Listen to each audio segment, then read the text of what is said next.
And I called my doctor and I said, this may be insane, but instead of doing a transfer this cycle, is there any way we can like pivot and do an egg retrieval? And I was still at the point where like, if I had to drive to some crazy part of town and get the meds that day and start my injections that day, but literally that day that I said yes to that gift, I started another egg retrieval cycle, which took me through February of 2020. So by the end of February 2020, I had 5 embryos and 12 frozen eggs. And then we had a global pandemic. When my heart stops, not a second sooner, I'm gonna finish what I've begun. 'Cause my heart's got a reason to believe in me in a dream and whatever may come. And as long as I'm breathing, I'll keep believing that I'm not done until my heart stops.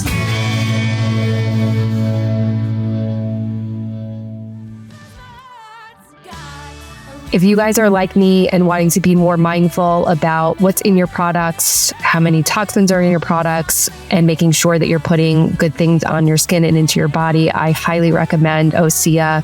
I did a total revamp on all my products, and this is one I have been using and now is a staple in my bathroom. I particularly love their Ocean Eyes Age Defining Serum. I feel like I don't have bags under my eyes anymore, and I just feel really good putting this on my skin, knowing something good is going on my skin and into my body. So if you want to check out Osea's products, use our code QTCPOD10 to get 10% off your first purchase. I am very excited to welcome our next guest to Quiet the Clock podcast. We have Katie Bryan, the founder of The Single Greatest Choice. This is actually round 2 because our conversation, we had hit some issues with the technology. So I'm very excited and grateful to have you back because, you know, as you said in your email to me, like this is a very, very important conversation. I think it is really important that everyone gets like the full range of the conversation. So welcome back. Thank you again for. Of course. Yes. I'm always happy to talk about these things, even for the second time.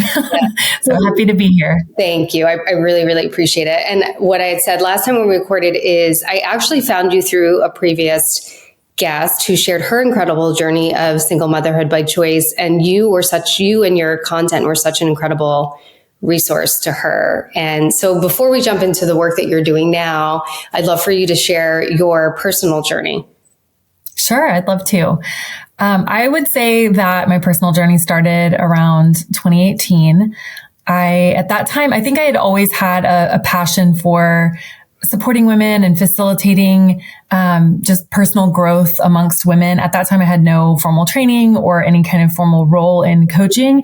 But in 2018, I decided to start a local group. This was pre-COVID, so we were all doing everything in person. I live in Austin, Texas, and I just started reaching out to people in my network to set up a group of women who wanted to spend the year of 2018 working on a big goal.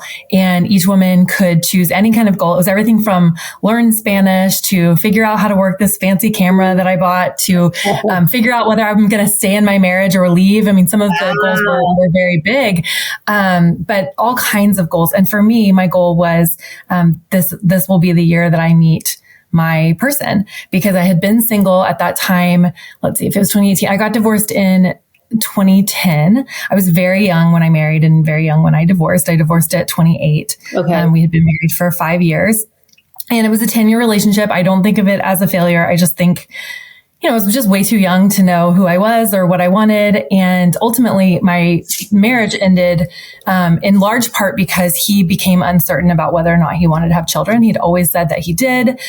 All of a sudden he turned 30 and wasn't sure anymore. I was 28. I was already starting to feel like I was ready emotionally, but financially we weren't ready. Our relationship was not in that place. And then he kind of threw in this wild card of, I don't know if I'll ever be ready.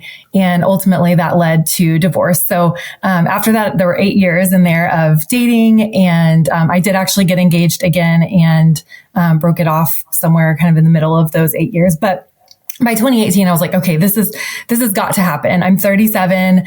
I've done all of this personal growth work and I just need to buckle down. In my mind, I'm like, this is a numbers game. I need to prioritize dating.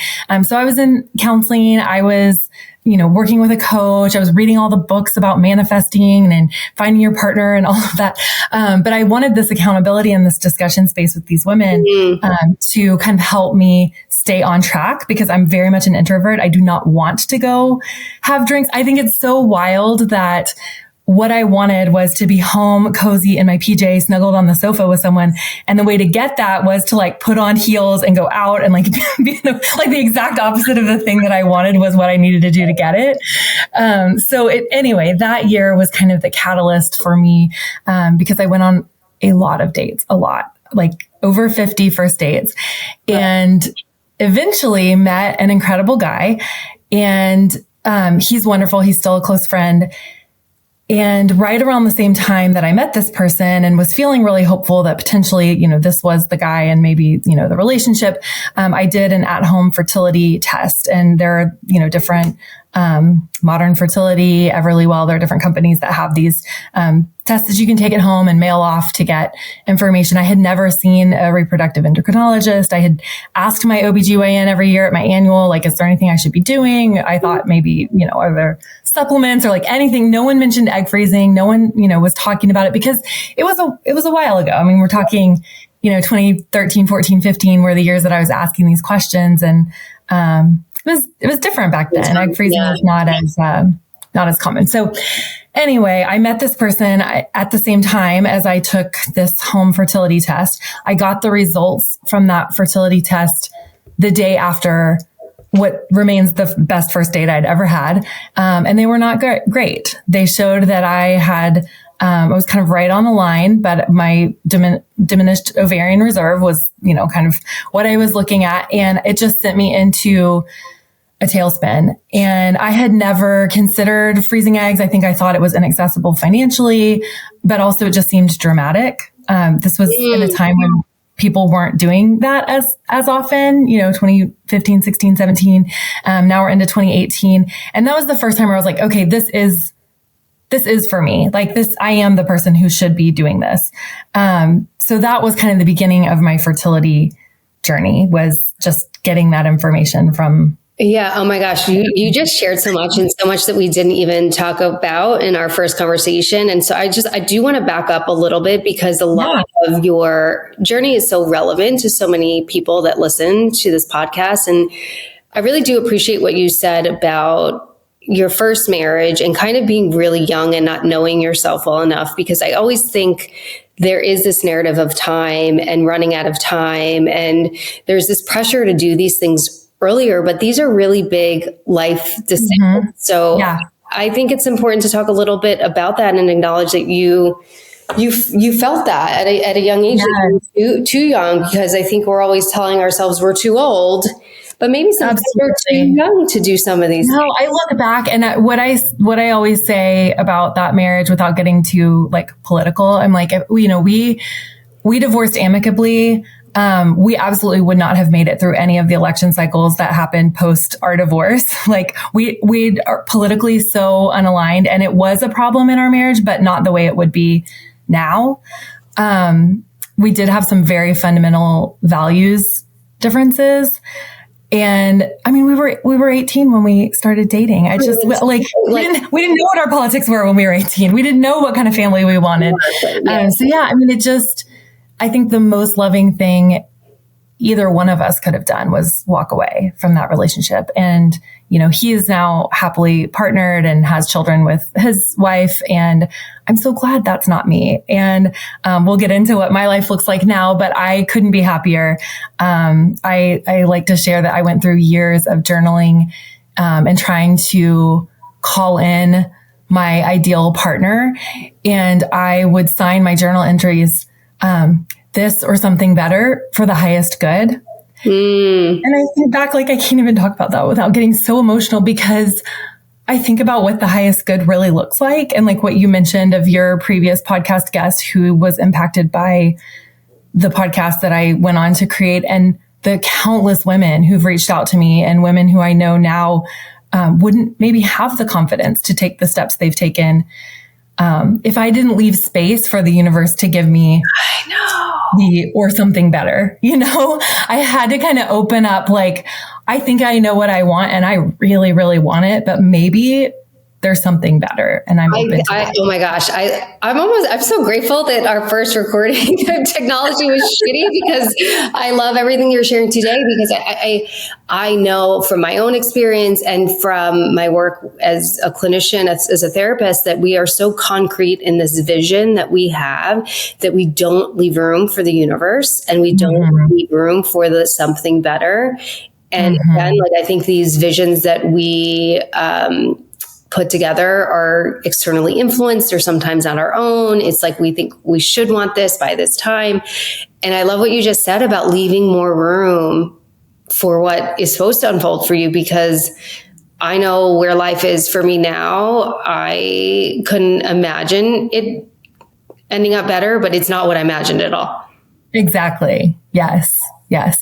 But when I really go back to what I thought I wanted, like the concrete manifestation of that looks entirely different. But if I think about why I wanted those things and how I thought they would make me feel, I do feel all of the same ways.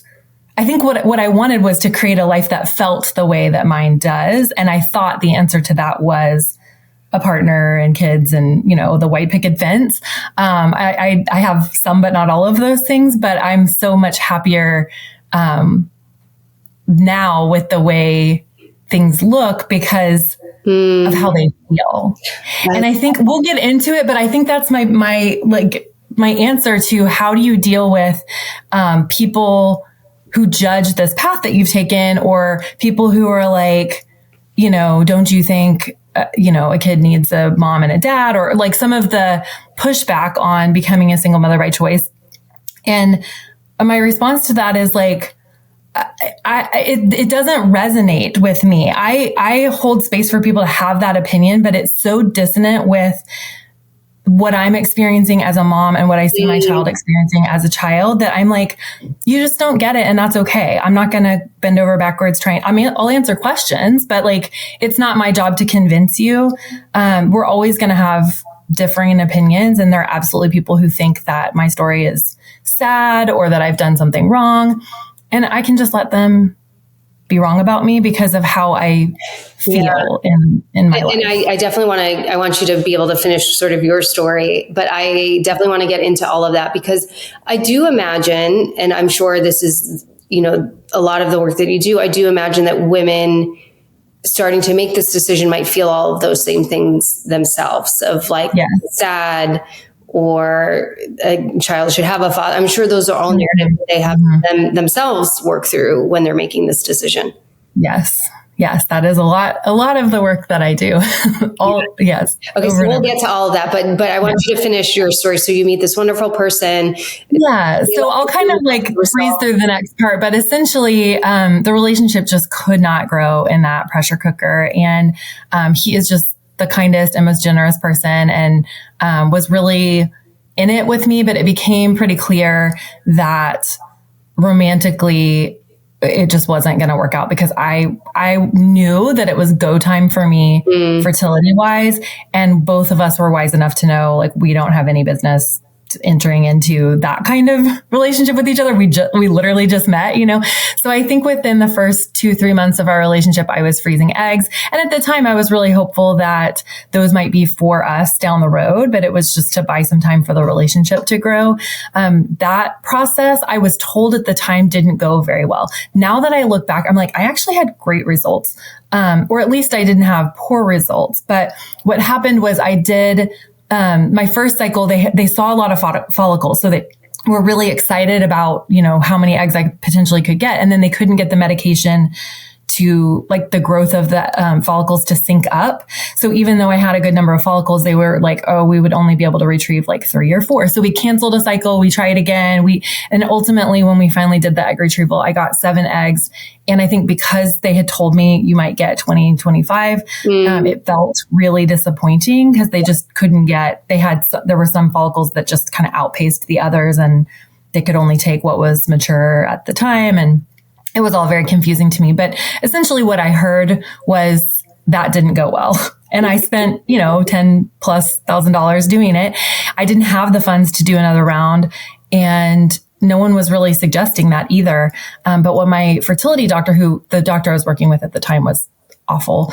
What he said was, you need to decide if this is Mr. Right or Mr. Right now, because if you want to get pregnant, you should start doing IUI either with him or on your own.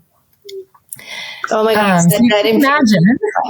Because I have had very similar experiences in fertility doctors' offices, and it's dismissive. It's not listening to us and where we're at. I mean, I had a fertility doctor where I was very clear. We were, I knew my partner was Mr. Right, but we were not ready right then. He's like, just get pregnant now. I was like, that's not what I'm saying. That's not where we are. Right. And so I can wholeheartedly believe your experience. Yes. Yeah. Even as I was going in for like egg retrieval, and the doctor is telling me, well, you have a partner, right? Like, you have a boyfriend, embryos are so much more successful. I'm like, we haven't even met each other's families. Like, we've been dating for like 3 months. Like, I'm not asking him for his sperm right now. Like, that would be insane, And I wasn't sure that he was the person. And I knew that wasn't the path. But ultimately it is something that we ended up talking about in this time frame of trying to figure it all out. Like, would it make sense for him to essentially be the donor and for me to move forward, having a child that was biologically his, but setting it up almost as like joint custody in the event that we didn't end up partnered, because he was someone who was, he's quite a few years older than me and had never had children and wanted children. So it was like, do we just, oh, wow, we're both kind of at the end of our timeline. Do we just do this together and see what happens? Ultimately, that was not the decision that we made, but it was on the table. And since then, it's been interesting to hear just a lot of different family configurations and ways that people make, the fertility timeline and the relationship timelines kind of two separate things. Yeah. But ultimately, we ended up breaking up so that I could pursue this path. And we broke up in January of 2019, and I was doing IUIs with donor sperm by March. And I was heartbroken. I was not ready. I did not want to be getting pregnant at that time. I was not excited, but I was scared. And I knew that future me needed to be a mom. And I thought that doing IUIs was the only way to get there, and that I couldn't skip a single month, no matter how bad it felt. Like, I just had to keep going. I know that feeling. I wonder, I'm curious for you, if it's so hard. This might be a difficult question because everything has worked out so beautifully, but I know for myself and my own journey is that the time pressure and my own impatience did not serve me well. And it sounds similarly that you were kind of forcing yourself along and not being in an emotional space to really be doing all of these things. And I did too. So I completely relate. Mm-hmm. I continued to push the outcome, try to control everything. And I probably would have served me better to be a little more patient and honor like where I emotionally was at. I'm curious for you, looking back now, I'm sure you wouldn't I'm thinking about you supporting and coaching women kind of, if you came across you as a coaching client, would you say, hey, we need to kind of step back here? Yes. And I think that that's part of what spurred me on to do the work that I'm doing now, is that I didn't see places where women were talking about the nuanced, like that you might be in a different place biologically and emotionally, and that I didn't feel like there was any space for my lack of certainty around motherhood in this way at this time. Mm-hmm. Like, it just felt like, well, you've already run out of time. So you take what you can get if you're lucky, was the vibe that I got. And then I would go into single mother by choice Facebook groups. And I remember one of the most kind of formative things that happened for me, and one of the reasons why I started my podcast that ultimately led to my business, was because I went into a Facebook group talking about how I was thinking about taking a break from IUI because I thought I was sure. And then all of a sudden I was realizing that I was super relieved every time I got a negative pregnancy test. And that was confusing because I was spending thousands of dollars and then, glad that it wasn't working. And I just got piled on by so many women saying, my only regret is I didn't start sooner. I should have started sooner. I should have started sooner. And I just didn't feel like I felt like something was wrong with me for not being certain. But then I was like, well, that's crazy. I've spent my entire life, 37, 38 years at this point, imagining that this is something I would do with a partner. And I've had like 4 months of wrapping my brain around that I don't know the other biological, I'm having a baby with a stranger and committing to raising it by myself. And y'all are telling me I shouldn't take a minute to think about that? That feels a little weird. It's just, I think, and this is, hopefully some of the work I'm doing with this podcast, because I do want to change these narratives of the time, because it does put so much pressure on us. And then it drives decisions that aren't really that great for us. And I know so many women that I have interviewed or spoken to or been their therapist that did egg freezing, myself included, always say, I wish I'd done it sooner. However, I forced myself to do it when I wasn't in a financial situation to do it. I probably wasn't in an emotional place to do it. But it is this narrative of time that's perpetuated to us, especially as women, that now or never, you should have done it yesterday. And I really do think we have to start changing these narratives, even just relating to your own story of kind of pushing this forward when we're just really not, because these are very emotionally taxing things, and we really should be in a space to Right. And I think just differentiating between the biological readiness or the timeline and the emotional timeline, I would never advise a woman to delay whatever steps she's financially prepared to take in terms of egg freezing, even embryo creation. If you feel committed to, I'm doing this on my own and I've selected a donor, however far down that path you can get without actually getting pregnant, I think is so smart. Even if it's just going in and getting tested and, finding out what your numbers are, I would never say wait on that.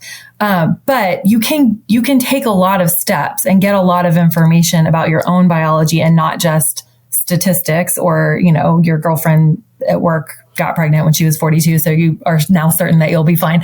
Just getting that information, that's very different than actually moving forward with getting pregnant.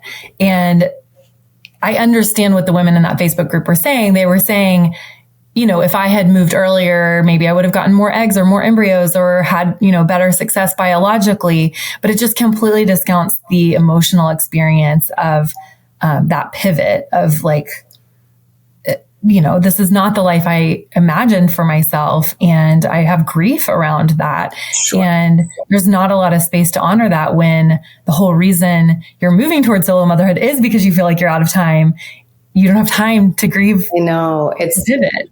It's so difficult. Yeah. It's so difficult to try to balance both. And I know that from my own fertility journey, it's you don't feel like you have time. You don't feel like you can stop to take care of yourself emotionally because you do have to keep going for you. And I want to get to the work that you do, but and I know this because we talked about it this first time around, but I want you to go into it a bit more.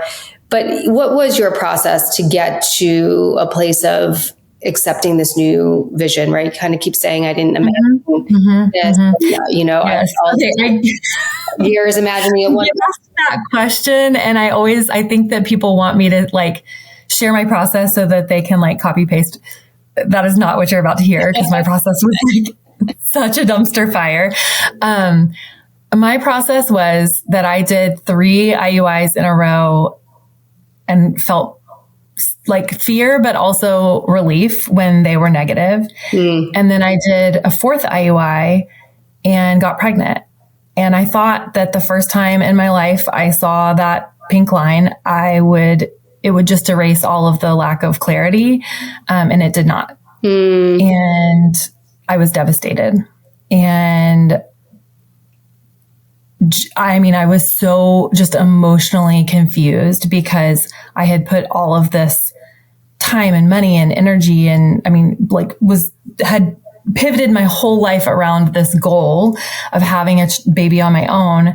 And then when I got that positive pregnancy test, I was like, oh my gosh, what have I done? And that was complicated by some other stuff that was going on in my life at the time that I won't get into, but I was really second guessing. I think that the first fertility doctor I saw just made me feel like you will be lucky to ever have a baby and you don't get to decide when or how or with whom. Like you better just kind of like you're at the bottom of the barrel. That was the feeling that I had about my fertility. And so I think that pregnancy was a real wake up call because I was not anticipating the emotional experience. And I share it openly. I do feel it took a while to kind of process the shame I felt over not being excited about a very like conceived, I did an IUI with donor sperm. I meant to get pregnant, right? And the shame I feel around or have felt in the past around not being excited, but also that pregnancy ended in a miscarriage. It was a missed miscarriage around week 9. And I felt so much relief, but also clarity because the whole experience just felt so surreal to me. I just couldn't believe that this was my life. Like I couldn't believe that I had done this. I couldn't believe that this was going to be my path. Like I was just so disoriented. And when I went in and they couldn't find the heartbeat, I was like, oh, that makes sense.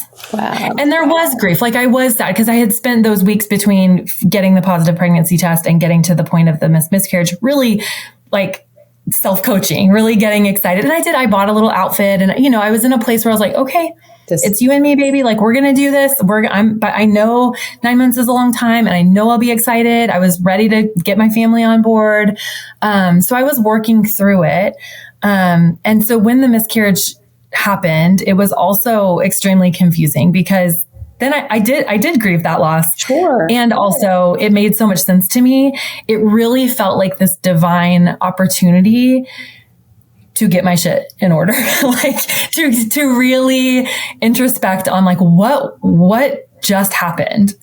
And like, what do I need to do to be in a better place to either do this or not do this, but to be in clarity and integrity with myself instead of the scarcity that was really being driven by outside factors. I know. And it's gosh, I'm relating to so much you're saying in my own journey. It's really kind of wild. I literally had my own like therapy today. And something that came out of my mouth was, I needed that last miscarriage. And I'm like, it came out of my mouth and I'm like, that is so crazy to say, but it is so true.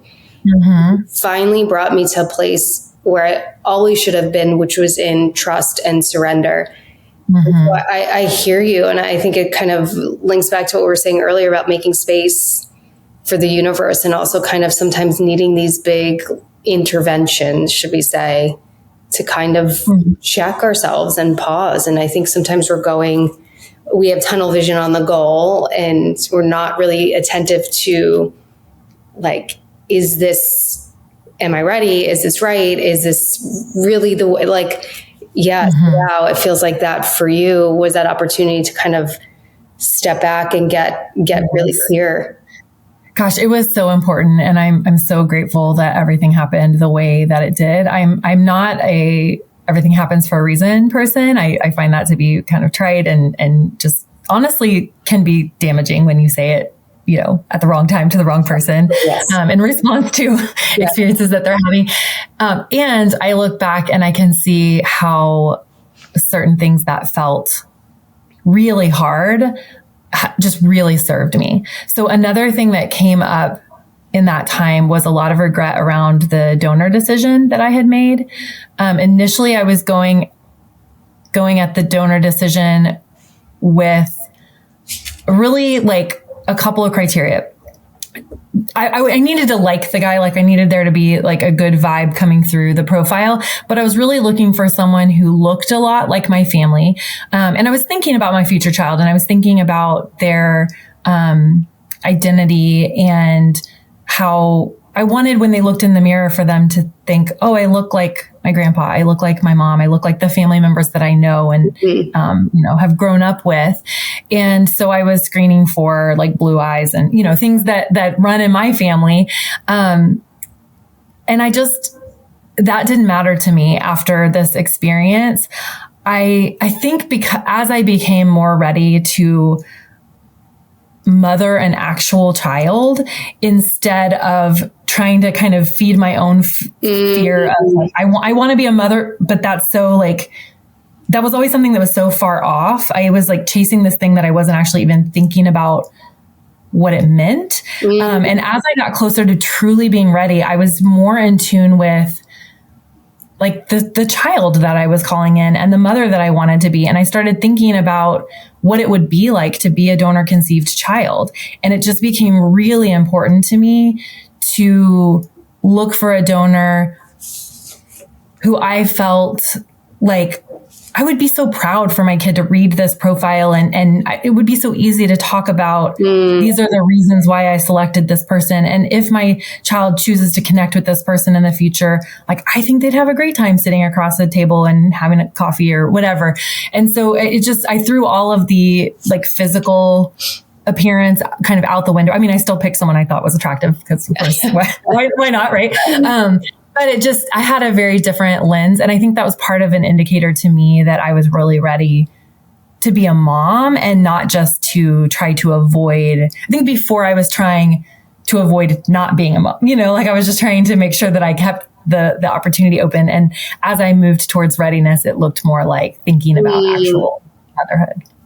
Yeah, I think what you said is so powerful, like chasing this thing I didn't even know what it meant. And it's like, how often are we chasing something that we don't really even kind of know the depth of, right? I want a relationship, I want a partnership, I want this, but what does that actually all mean? And what do I want it to mean? So I think that was really powerful. I have like just a logistic question that came up as you're talking in terms of choosing donor. And I don't know if I've ever asked someone this before, but are there different options in terms of like what the relationship could potentially look like down the line? Is it similar to like adoption where it can be an open donor or Yes. I'll give like a quick kind of summary. Right. So historically, lots of donors were completely anonymous. So you would never have any way to contact them.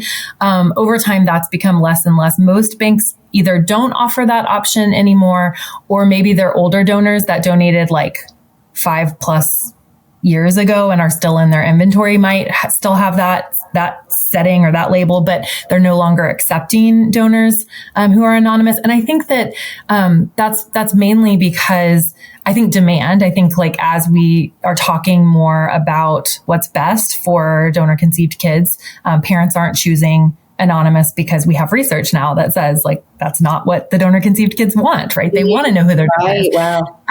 But also because there's no such thing as anonymous, right? Like there's no like 23andMe, like kids who want to find their donor will. Yeah. And so it's just, I think, important to get the consent of the donor. Like you will be found. People will find you and they will be interested and curious and want to ask you questions. And so if you're not down for that, like this is not for you. Okay. So right now, what it looks like at the major sperm banks, most of them have open ID at 18 as kind of like their standard, like that's what the donor arrangement is.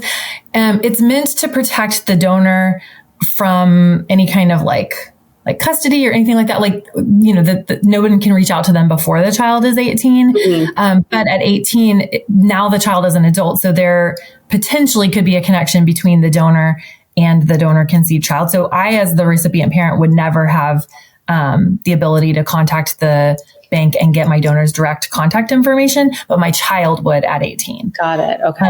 But that requires the donor to maintain updated contact information and to respond. There's always the chance that he would just not be available or not be interested anymore. Also like pass away, like 18 years is a long time. A lot can happen. So there's not a guarantee. And I think it's really important as we talk to our kids about it, to say things like, we hope we might be able to get more information or, we're going to try or that type of thing instead of promising that you'll be able to find out all of these things at 18. Now there are some banks, newer banks, that are offering contact earlier. The only one I know of right now is one called Cascade out of Washington State. And they do offer connection with the donor early in the child's life. I think right after, like right at oh, wow. I don't know if it's conception or birth, but they have donors who are open to connection early in life. The bank that I went through, they didn't have that, but they did have a forum for families that used a particular donor, like a kind of internal chat board. And the donor himself could join that if he wanted to. So that's what happened in my case, is that the donor did join. So I'm in contact with my donor, but that was like consensual parties out kind of post conception. The bank doesn't facilitate that for you, but if you kind of want to make it happen, sometimes that's yeah. And then there's some new things popping up. There's a company that I have a lot of clients who are using this new concierge service called Seed Scout. And what they're doing is matching donors who haven't, it's not like a sperm bank where they donate and then it's frozen. They're meeting on Zoom. So, it's men who are open to donating. And as a recipient parent, either a lesbian couple or maybe a couple experiencing infertility, or a single woman, you would get a pool of donors based on what you're looking for. I think it's like a PowerPoint. You go through and you pick your top few, and then you actually meet them on Zoom and they donate directly to you. Wow. And you have at a minimum, an annual kind of update of photos and maybe a phone call, but you can certainly arrange for much more involvement if that's what both parties are looking for. And then those donors are limited to, I think 3 families total. So it's a much smaller pool. I think there's a lot of pressure on the industry right now because the practices, I mean, we could talk all day about the ethics of donor conception. But what is being talked about in circles of donor conceived people and recipient parents and even donors themselves, like what the public wants and the way the banks have been operating as a like for-profit company, it just is not in alignment. And I think there's just a lot of pressure on the industry to change. It's going to take time. And that's something I talk about with my clients a lot, is that we're in an uncomfortable place in this sort of generation of people using donor conception, because I do think 5-10 years from now, it's going to look really different. And there are options right now for like, I think more ethical ways to move forward with donor conception. And they're really expensive and they've got long waiting lists and there aren't that many options. And so I think there's a lot of pressure when women know they exist to take that route. But if, for example, I call Seed Scout and they've got a 5-month waiting list and I'm 42, and sometimes you have to just go to the major sperm bank because you can have sperm shipped to you tomorrow, you know? Yeah. So I think we're on the cusp of some big change, but we're not quite all the way there yet. Yeah. I would say the same for the fertility world as a whole. Yeah. Just to kind of wrap up your story and then kind of lead to the work that you do. So you have this loss, you have this sort of step back and reflect and get clear. What was the next steps for you after that? Yeah. So as I was talking about, I found a new donor that helped a lot with my, clarity on I was so excited. I just had a different feeling about the child that I was going to have, based on just feeling better about the donor that I had chosen, or just more connected to like this profile. I mean, I didn't know him, but, the idea of like what he would be bringing into the genetic mix. And then I changed doctors and that changed everything. I moved to a clinic, with an incredible doctor. Her name's Dr. Natalie Crawford. She puts out a lot of really great content. And, we sat down together in my first consult. And it was crazy because she actually had been a doctor at my previous clinic at the same time I was going there, but I wasn't seeing her. I was seeing the other doctor. And then she left and went to another clinic. And she since has left that clinic to start her own clinic, which is where all my eggs and embryos are right now. But followed her. Yes, she's amazing. But we sat down for our consult. And at the time, just as a reminder, I had frozen eggs, just 7 frozen eggs, no embryos, but I did have a donor. I had been doing IUIs that were unsuccessful. And I sat down and talked with her and she said, what do you want? Like, what are your main goals? Let's just come up with like, what are your top 3 things that if you could have anything in the fertility world, what would it be? And I was just stunned because I was so sure that the only answer to that question was like a baby at all costs like timeline doesn't matter. Like nothing matters except now trying to get pregnant. Yeah. Right. And so what I told her was, I know that the most important thing to me is that I want to be a mom. And the second most important thing is that I don't know if I'm allowed to want this, but I think I might want more than one kid, which felt like a lot to ask because I wasn't sure if I was going to be able to have one. And then I said, I'm 38. My track record's not great, but I think I want to leave the door open to have a kid with a partner in the future if I meet one. And as someone who had several egg retrievals canceled and then had one retrieval where I got 7 eggs and was told that the quality probably wasn't very good, that just felt so far-fetched to want all of those things. And she didn't bat an eye. She's like, all right, let's make a game plan. Let's do it. Oh my God, I love that. And I mean, of course she didn't know what was going to happen, but she was like, we bring your eggs over from the other clinic. I think we need to do another retrieval. We need to do it ASAP. So at this point, I'm like figuring out financing. I'm talking to my dad. I'm like selling things. Like I was Airbnb-ing a room in my house. I was just hustling. I got a side job at a yoga studio. It's just like trying to make it work. And we did a second retrieval, and she told me that the best bet was to literally put all my eggs in one basket. I got 7 eggs in the second retrieval. We defrosted the first set. Only 5 of them survived the thaw. So I had 12 eggs. And out of those 12 eggs, I got 8 embryos, which was much higher odds than anyone had led me to believe was a possibility. And of course there's so many hurdles. So I was like, okay, well, that's great. I'm excited. We have 8 to biopsy and send off for testing. I'm hoping for like 1 or 2 good ones. Again, I'm like really measuring my expectations. And so is my doctor. Like we're still like, okay, we're in the game, but this is not a huge number of embryos to test, but it's much better than we expected. And then 5 of them came back euploid, which is wild. I still have not met anybody else who's had those kinds of results. I'm close to you. I'm not as, I'm close to you. Yeah. Yeah. Oh, that's amazing. It's just, it goes to show like we want those numbers to mean something. Like every time we get a number, we make up a story about what it means. Oh, 7 eggs, bad, 12 eggs. Actually, I'm the same exact as you. I'll just share. So I haven't really shared numbers, but I think it is very powerful because there are so many narratives of like, we need so many and we're focusing more on quantity than quality. But I also had 14 eggs and got 5 embryos. Yeah.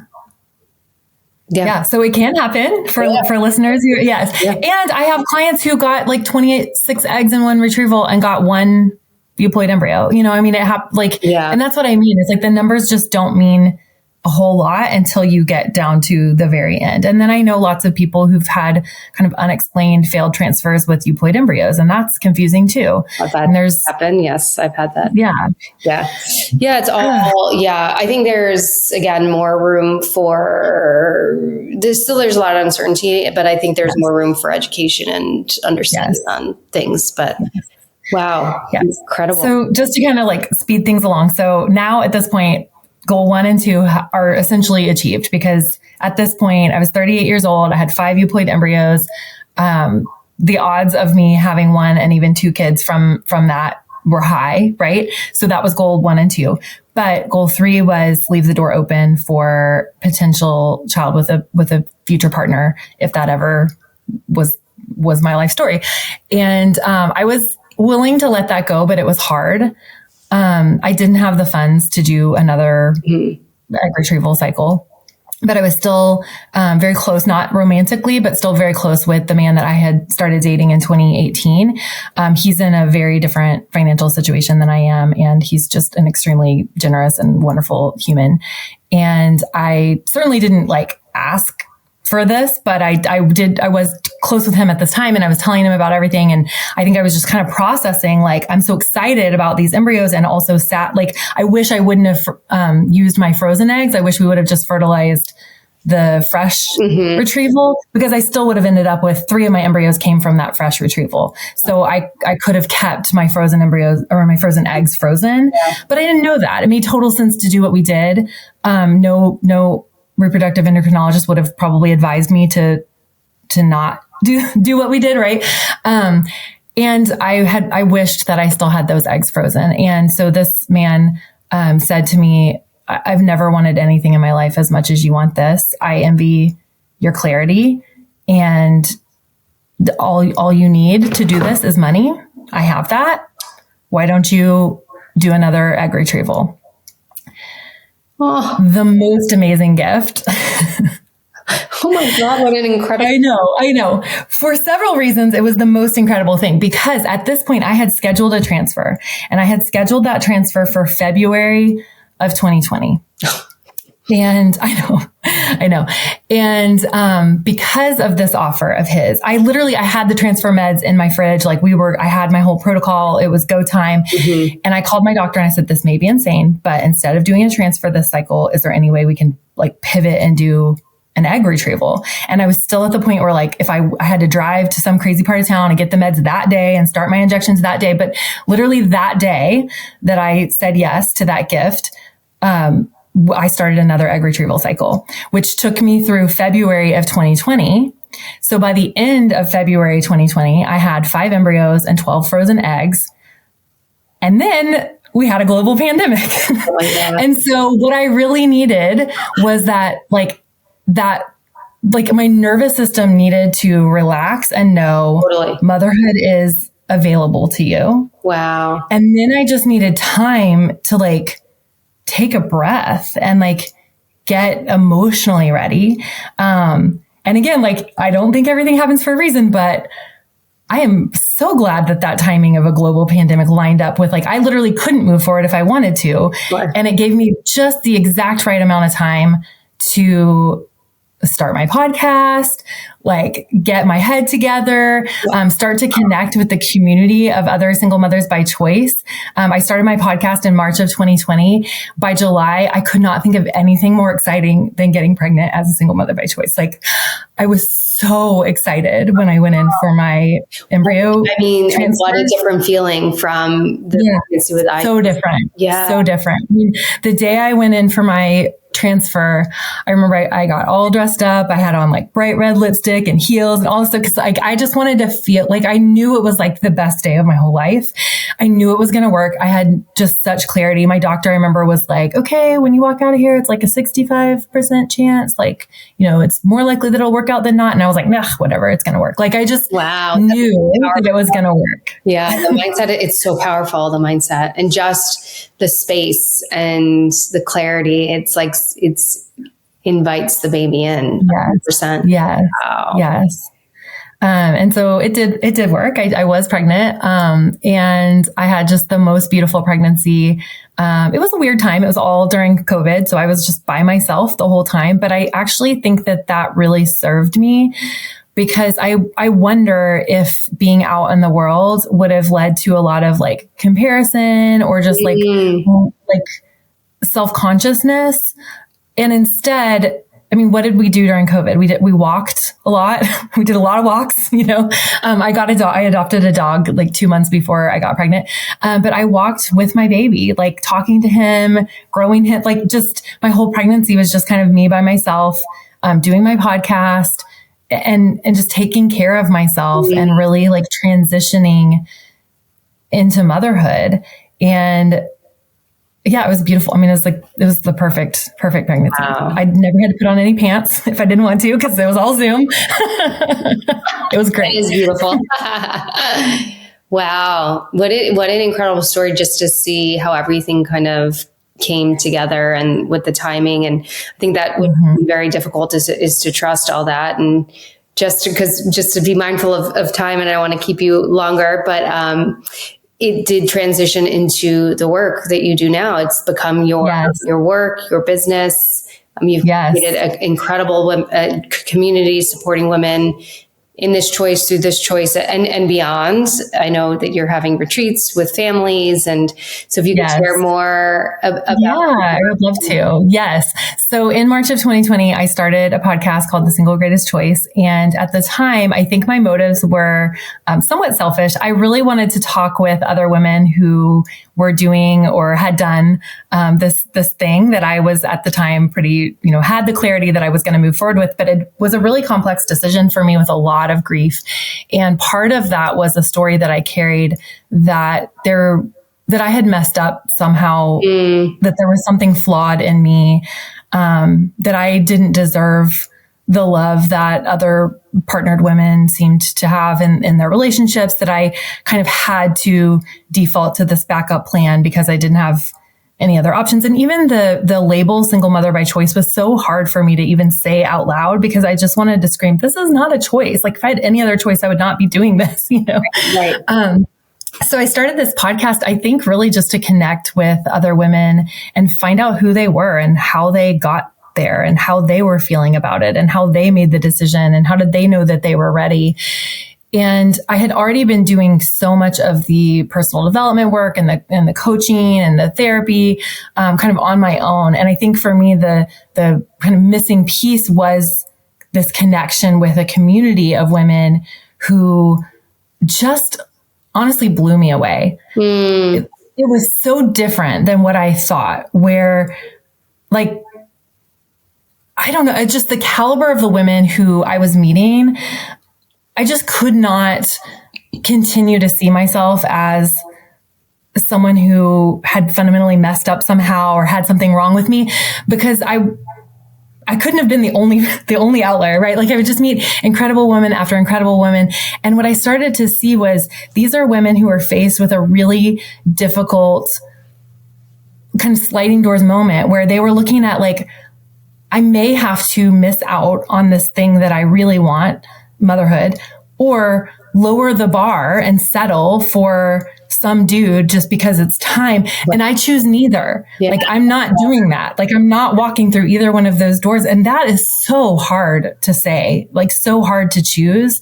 And not every single mother by choice made that choice. There are for sure women who this is plan A, who never really imagined themselves partnered or who've had a relationship dissolve in a way that like, they're like, I'm done. Like that's it for me. And, so, not every story is the same, but I think time and time again, what I saw was, women who are willing to kind of rewrite the script for themselves and work through all of the mindset stuff and all of the judgment, self-inflicted and external, figure out how to manage the logistics and just create these lives that look different maybe than what they imagined, but are just so remarkable. And I think the deeper I got into the community, I realized like these women are also starting foundations and writing novels and just doing the most incredible thing. And it makes so much sense because when you are a person who is willing to do something as big and hard and scary and misunderstood as like have a baby on your own, on purpose, right? Like you didn't just find yourself there and decide to go through with it. Like you intentionally created this scenario. Then of course, these are women who are stepping into other like really challenging goals and dreams. And it's just the most incredible demographic of women. And I feel so lucky. And this is absolutely my something better. I say all the time, what if I was on my couch with like some dude, like I'm so glad that I'm not, that instead I have like hundreds of women that I've met and worked with who are just so incredible. Yeah.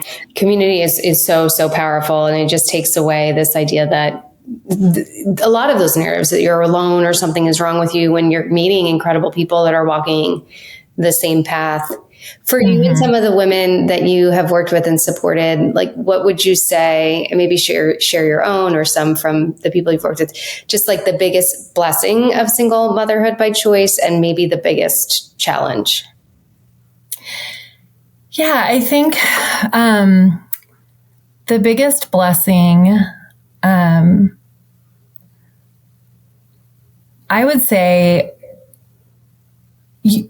like knowing myself, the self-trust that it requires and self-compassion that it requires to move forward with this. I don't know how I would be parenting if I didn't have those two things. And they came through watching myself take the next and then the next, and then the next step, even when I was scared. And also having the courage to pause when that's what needed to happen, and to recalibrate when that needed to happen.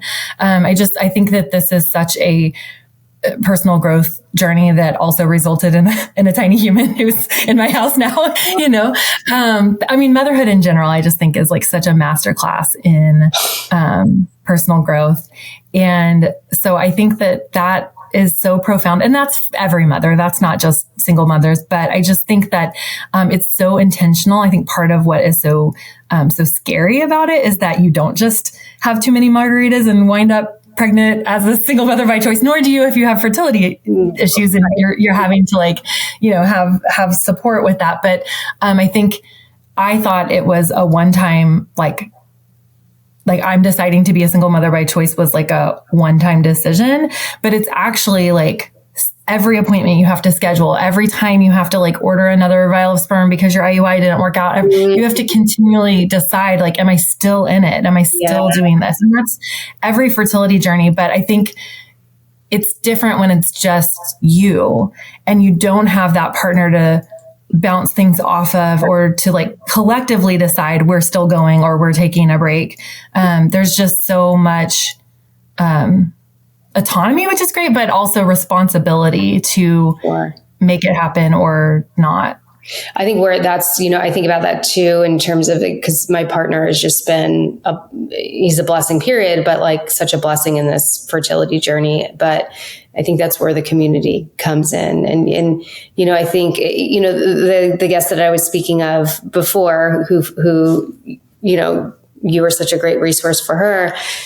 She said something really great when I interviewed her. She's like, I'm not doing this alone. Like, I have this person, I have that person. So I think it's this misconception, because you're not partnered, that you are in it alone. And there's just so many other incredible support systems out there that we can. And I actually think it's such a healthier way to go about life. And I actually think it's great for even like partnered women to think this way. I always say, imagine that there's like this really thick rope with a bunch of strands kind of, rolled together, and we call that partnership.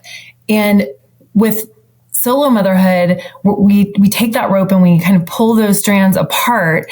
And there are really only a few that can only be met by a romantic partner, like obvious certain intimacy things that, that like belong in that category. But a lot of times when I would think I wish I had a partner, I'd realize what I actually want is like domestic help, or like company, or someone to just think my kid is ridiculously adorable. And my sister thinks my kid is ridiculously adorable, and I can pay someone to clean my house. And you know what I mean? Like, there's just like other ways that those needs can be met. And I think that when I am thinking creatively about who is the best person to meet this need, then everybody in my life gets to be doing what they're good at, and there's not pressure on them to fill all the roles. And I honestly feel a lot of compassion for partnered people, male and female, because it is a lot of pressure to be someone's partner. Well, and it is not realistic for one person to fill all the roles, nor should they fill all the roles. So yeah, I completely hear you on that. Yeah.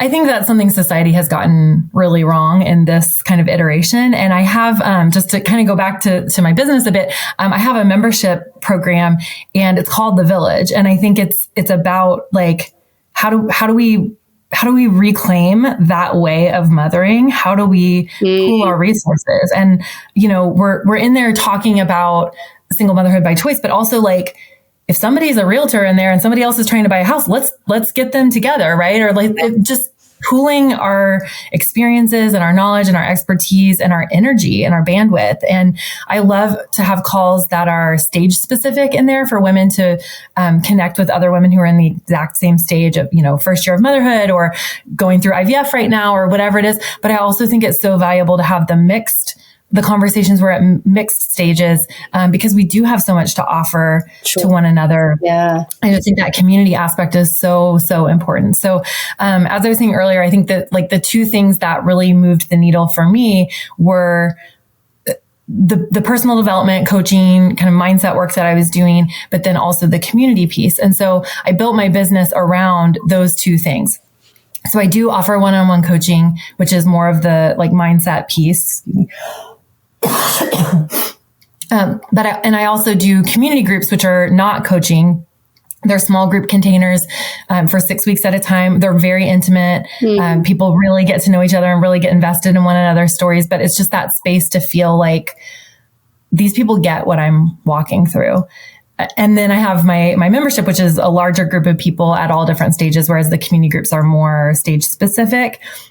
But I think everything that I've designed, and then retreats as well for women in the thinking stages and moms. We don't call those retreats. We call those trips, but we do trips with kids.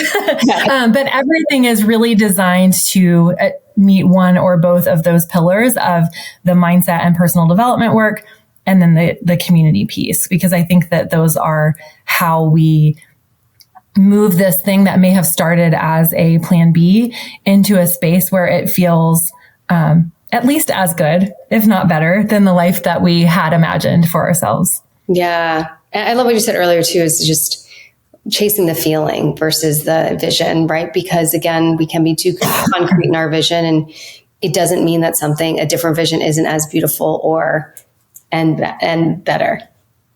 Absolutely. Yeah. That is one of my top coaching strategies, is just to help clients kind of hone in on what are you hoping to feel when X, Y, or Z happens? Like even choosing a donor, like how do you want to feel about your donor? Okay, what would he need to have in order to feel that way?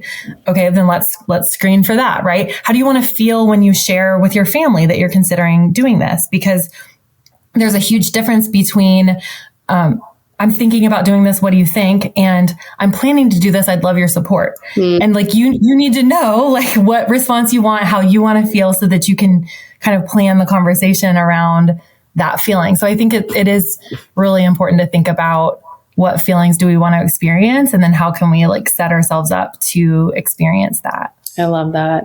Well, your journey is so incredible. And I'm always so inspired by people that take their personal journey and pay it forward and create beautiful communities and do amazing work and pay it all forward. So right back at you. You're doing the same thing. Thank you.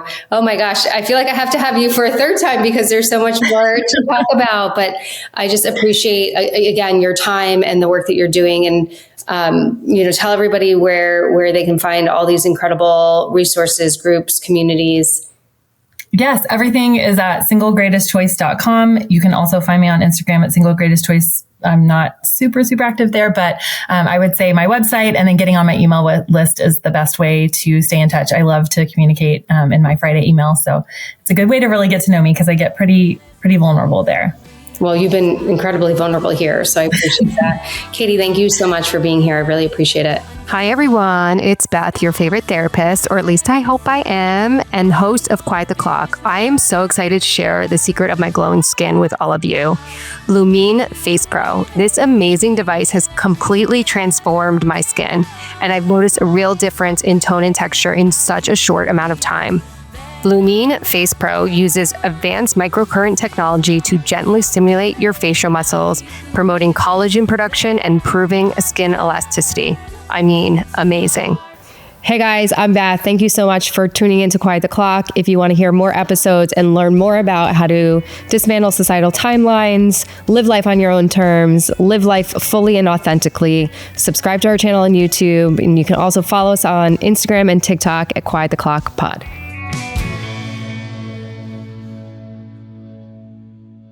You guys, I'm really excited. We just created all this amazing merch. And so if you're loving the podcast and you want to support our cause and continue to hear amazing episodes, please support us by buying some merch. I am living in these sweatshirts every day. We have a range of colors. We have hoodies, we have mugs, we have hats, we have journals. We have all of the things, and I love having them on because it's just a reminder to quiet the clock, to slow down, to like let life unfold and be happy. So there's meaning and purpose behind wearing it too, which is a nice reminder. So check out our website, quiettheclock.com, to get your merch. If this episode resonated with you, I would love for you to give Quiet the Clock a follow. We are on all streaming platforms, Apple Podcast, Spotify, Amazon Music, and YouTube. Like, follow, subscribe. Please leave us a review. Continue to join us for conversations on how to rewrite your own timeline and live life on your own terms.